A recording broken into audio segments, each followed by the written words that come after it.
Senior صحافی اور تجزیہ کار جاوید چودھری کے مطابق صدر ڈونلڈ ٹرمپ کے تابڑتوڑ اقدامات نے پوری دنیا کو ہلا کر رکھ دیا ہے۔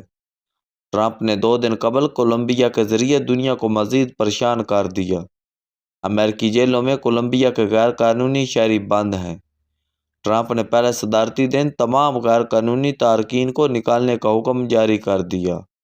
اس کا آغاز کولمبیا سے کیا گیا۔ امریکی حکومت نے کولمبین شہریوں کے 2 جہاز بھرے اور انہیں بگوٹا بھجوا دیا۔ کولمبیا کے صدر ان جہازوں کو لینے کی اجازت نہ دی۔ ڈونلڈ ٹرمپ کو پتہ چلا تو اس نے نہ صرف کولمبیا کے امپورٹس پر 25% ڈیوٹی لگا دی بلکہ اس ڈیوٹی کو 1 ہفتے میں 50% تک لے جانے کا آرڈر بھی دے دیا۔ ٹرمپ نے اس کے ساتھ ساتھ کولمبین حکومت کے تمام سرکاری عہدیداروں کے امریکہ میں سفر اور حکومتی پارٹی کے تمام ارکان، ان کے خاندانوں اور سپورٹرز کے ویزے بھی منسوخ کر دیے۔ ٹرمپ نے یہ تمام احکامات ایکسپیڈیٹ کے ذریعے دیے۔ کولمبیا امریکہ کو سالانہ $14 بلین کی مصنوعات ایکسپورٹ کرتا ہے، جن میں کافی پہلے نمبر پر آتی ہے۔ اسٹاربکس کولمبین کافی کا سب سے بڑا خریدار ہے۔ اس ٹویٹ کے ساتھ ہی امریکہ میں کافی مہنگی ہوگی لیکن کولمبیا میں اس کی مارکیٹ کریش کر گئی۔ کولمبین ارکان اسمبلی، حکمران جماعت کے ممبرز اور ان کے خاندان اور بیوروکریٹس اور بزنس مینوں کی فیملیز بھی پریشان ہوگی۔ لہٰذا صرف 3 گھنٹے بعد کولمبیا کی حکومت گھٹنوں پر آ گئی اور اس نے نہ صرف امریکی جہاز کو اترنے اور کولمبین تارکین وطن کو واپس لینے کی اجازت دے دی بلکہ امریکہ کی تمام پابندیاں اور شرائط بھی مان لی۔ یہ ٹرمپ کا پہلا ڈیمو تھا۔ ٹرمپ نے اس کے ساتھ پوری دنیا میں امریکی امدادی سرگرمیاں بھی معطل کر دیں۔ یہ عالمی فورمز اور ایگریمنٹ سے بھی نکل گیا۔ یوکرائن جنگ میں یوکرائن کی مدد سے بھی ہاتھ کھینچ لیا۔ میکسیکو کو بھی ٹائٹ کر دیا۔ افغانستان اور جنگ زدہ افریقی ملکوں کی امداد بھی بند کر دی اور مالیات کی حفاظت کے لیے رقم دینے سے بھی انکار کر دیا۔ ٹرمپ نے اس کے ساتھ غزہ کے مسلمانوں کو نقل مکانی کرنے اور اردن اور مصر کو انہیں اپنے علاقوں میں آباد کرنے کا حکم بھی دے دیا۔ آپ تصور کیجئے اگر اس حکم پر عمل ہو جاتا ہے تو غزہ کا علاقہ بھی فلسطین کے ہاتھ سے نکل جائے گا اور یہ امریکہ کے پاس چلا جائے گا، یا پھر ٹرمپ اسے اسرائیل کے حوالے کر دے گا اور یوں اسرائیل کے سائز میں اضافہ ہو جائے گا اور اس کے بعد اسرائیل حضرت سلیمان علیہ السلام کے زمانے کے اسرائیل کی طرف بڑھنے لگے گا۔ اسرائیل اسے گریٹر اسرائیل کہتے ہیں۔ مدینہ منورہ بھی اس کا حصہ ہے۔ مصر اور اردن سردست انکار کر رہے ہیں لیکن اگر ڈونلڈ ٹرمپ ڈٹ گیا تو کولمبیا کی طرح ان کو بھی امریکہ کا حکم ماننا پڑے گا، ورنہ امریکہ ان کی امداد بند کر دے گا اور یہ دونوں بھی گھٹنوں پر آنے پر مجبور ہو جائیں گے۔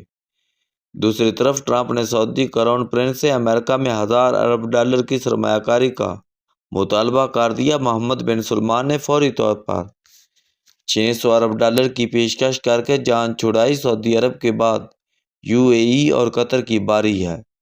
انہیں بھی کم از کم $500 ارب امریکہ میں لگانا پڑیں گے۔ ٹرمپ امپورٹس کا ٹیرف بھی بڑھا کر رہے گا۔ یہ امپورٹس کو بھی نصف تک لے آئے گا۔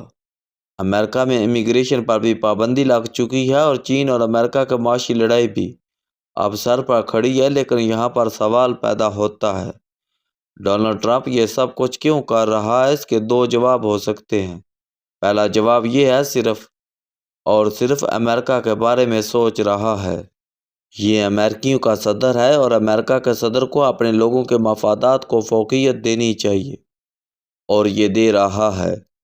اس کے فیصلوں سے اب امریکی معیشت بہتر ہوگی، مہنگائی میں کمی آئے گی، بے روزگاری نیچے آئے گی، اسٹاک ایکسچینج میں استحکام آئے گا اور عام امریکی شہری کا معیار زندگی بلند ہوگا۔ یہ چین اور بھارت سے درآمدات کی بجائے میڈ ان امریکہ کو بھی بڑھانا چاہتا ہے تاکہ امریکی صنعت ریوائیو کر سکے۔ یہ بزنس مین ہے اور بزنس مین پیسہ بچانا اور کمانا جانتے ہیں، لہٰذا اس کی نظر ان معاشی سوراخوں پر ہے۔ یہاں سے امریکی سرمایہ رس رہا ہے۔ یہ امریکہ پر تارکین وطن کا بوجھ بھی کم کر رہا ہے۔ اس کا خیال ہے ہم بکاریوں اور مجرموں میں اضافہ کر رہے ہیں جس سے ہماری معیشت کریش کر گئی ہے اور یہ امریکہ کو گریٹ بنانا چاہتا ہے وغیرہ۔ ٹرمپ ایسا کیوں کر رہا ہے؟ اس کا دوسرا جواب یہ ہے یہ کوئی بڑا پلان تیار کر رہا ہے، یہ بڑا سوچ رہا ہے۔ امریکہ اسلحے اور وار ٹیکنالوجی میں نمبر 1 ہے۔ اس کے پاس اس وقت کسی چیز کی کمی ہے تو وہ ہے پیسہ۔ امریکہ کی معیشت بری طرح مقروض ہو چکی ہے اور اس گرتی ہوئی معیشت اور قرضوں کے بوجھ کی وجہ سے امریکہ کوئی بڑی گیم پلان نہیں کر سکتا۔ دوسری طرف دنیا میں اگر کسی قوم یا ملک کے پاس سرمایہ ہے تو وہ ہے چین۔ چین کے پاس فارن ایکسچینج ریزرو بھی ہیں اور ٹیکنالوجی بھی۔ چین نے $6 ملین میں ڈیپ سیک بنا کر نہ صرف امریکی چیٹ جی پی ٹی کا بیڑا غرق کر دیا بلکہ امریکہ کا ٹیکنالوجی کا غرور بھی مٹی میں ملا دیا۔ لہذا ڈونلڈ ٹرمپ کو اس وقت صرف 2 چیزیں چاہیے، ٹیکنالوجی اور پیسہ، اور یہ بڑی تیزی سے اس سمت دوڑ رہا ہے۔ اس نے اقتدار سنبھالتے ہی جس طرح ٹیکنالوجی کو فوقیت دی، اس نے جس طرح آئی ٹی کی کمپنیوں کو ساتھ ملایا، جس طرح ان میں سرمایہ کاری شروع کرائی، جس طرح سرمایہ کی لیکیج روکنا شروع کی، جس طرح پیسہ جمع کرنا شروع کیا اور جس طرح امریکہ کو دوسرے ملکوں کی محتاجی اور ضرورت سے آزاد کرنا شروع کیا، وہ یہ ثابت کرتا ہے اسے بہت جلدی ہے۔ یہ جلد سے جلد امریکہ کا امپورٹس پر انحصار کم کرنا چاہتا ہے، یہ اپنے ریزرو بہتر بنانا چاہتا ہے تاکہ یہ اپنا منصوبہ مکمل کر سکے۔ مجھے ڈونلڈ ٹرمپ کے اندر چین کے موجودہ صدر شی جن پنگ کی سپرٹ بھی نظر آ رہی ہے۔ صدر شی جن پنگ نے 2018 میں اپنے آپ کو تاحیات صدر بنوا لیا تھا۔ مجھے خطرہ ہے ڈونلڈ ٹرمپ بھی کہیں خود کو تاحیات صدر نہ بنوا لے یا امریکہ کو 2 حصوں میں تقسیم کر کے اپنی حکومت کا اعلان نہ کر دے۔ اگر اس کا پلان یہ ہے تو پھر یہ اس کا آغاز کینیڈا اور گرین لینڈ سے کرے گا۔ اگر اس نے گرین لینڈ اور کینیڈا پر قبضہ کر لیا تو پھر اسے تاحیات صدر بننے سے کوئی نہیں روک سکے گا، اور اگر خدا نخواستہ ایسا ہوگا تو پھر آپ دنیا کی صورتحال کا اندازہ خود کر لیجئے۔ ایک طرف روس میں پیوٹن تاحیات صدر ہوگا، دوسری طرف چین میں شی جن پنگ تاحیات صدر ہوگا، اور تیسری طرف ڈونلڈ ٹرمپ دنیا کی واحد سپر پاور کا تاحیات صدر ہوگا۔ اور اگر اس کے بعد بھی تیسری عالمی جنگ شروع نہیں ہوتی تو پھر یہ واقعی معجزہ ہوگا۔ اللہ تعالیٰ اب دنیا اور زمین دونوں پر رحم کرے، کیونکہ مجھے محسوس ہو رہا ہے دجال آ چکا ہے۔